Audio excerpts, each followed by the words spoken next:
On the cold morning of December 13th, 1776, one of the most humiliating moments in the American Revolution took place right here in Basking Ridge, New Jersey. General Charles Lee, second in command of the Continental Army, a brilliant but egotistical and unstable man, had made a disastrous decision the night before on December 12th, 1776.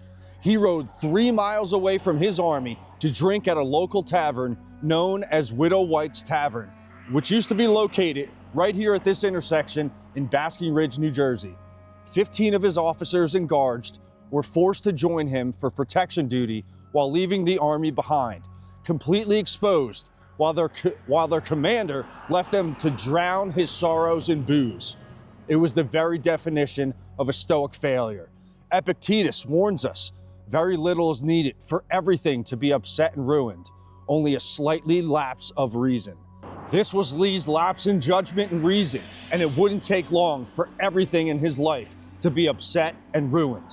Around 10 a.m. the following morning, December 13th, 25 British cavalrymen, guided by local New Jersey loyalists who sold him out, quickly raided the village.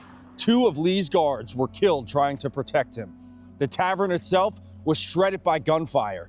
It took over less than 15 minutes. Lee stumbled outside in his nightgown and slippers, still hungover from the night before. General Lee, the man whose ego made him believe he should be commanding the entire war effort, was thrown onto his horse and taken to New Brunswick, which the British had just seized and now occupied.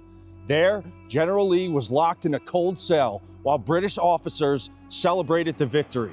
They even got his horse drunk, a small detail in the story which doesn't make me happy as a horse lover, but it's a true part of the story regardless.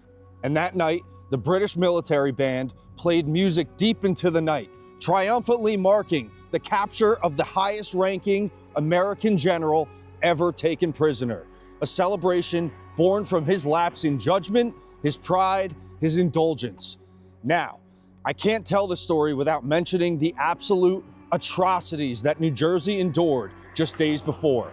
The Hessians and the British had swept through this state with horrifying brutality. The Hessians were German soldiers who were contracted by the British to help fight the war. And these men were known for the barbaric acts against innocent civilians.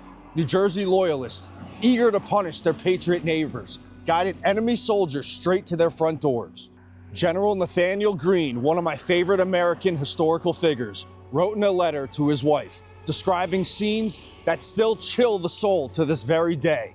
I read this story in the book 1776, written by David McCullough. This excerpt from Greene's letter is not for the faint of heart.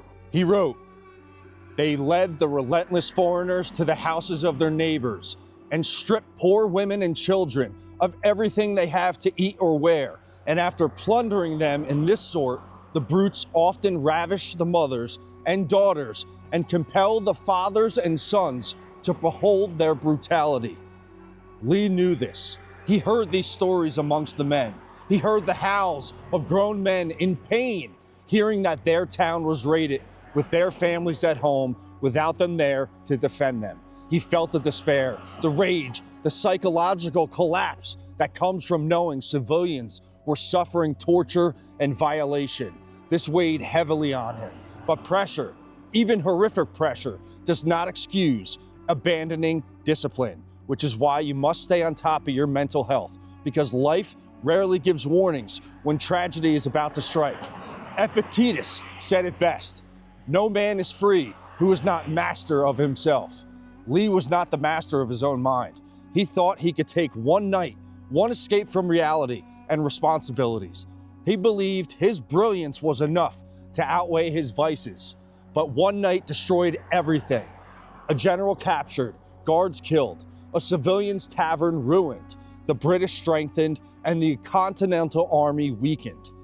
Washington was left isolated at the very moment he needed support from his second in command the most, all because of a single lapse of reason.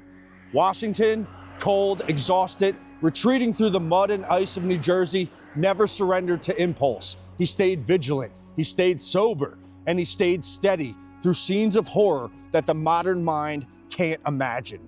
And that steadiness saved the revolution just days later in Trenton. Lee's collapse is a reminder that anyone fighting addiction, impulse, or self-destructive habits, your entire future can collapse in one moment of weakness, and your entire future can be saved by one act of self-control. Lee gave in, Washington endured, and history remembers the difference. The holiday season is here, and the Stoic Social Club has an amazing line of custom designed clothing so you could show others that you lived life like a Stoic. Just like this Stoic winter hat, this embroidering is awesome on here. It's a really thick winter hat, great quality. Check out the link in our bio, and as always, a big special thanks to our in-house artist, Bobby. I really appreciate each and every one of you for sharing your time to watch this week's video. And I'm stoked to see everyone next week right here at the Stoic Social Club.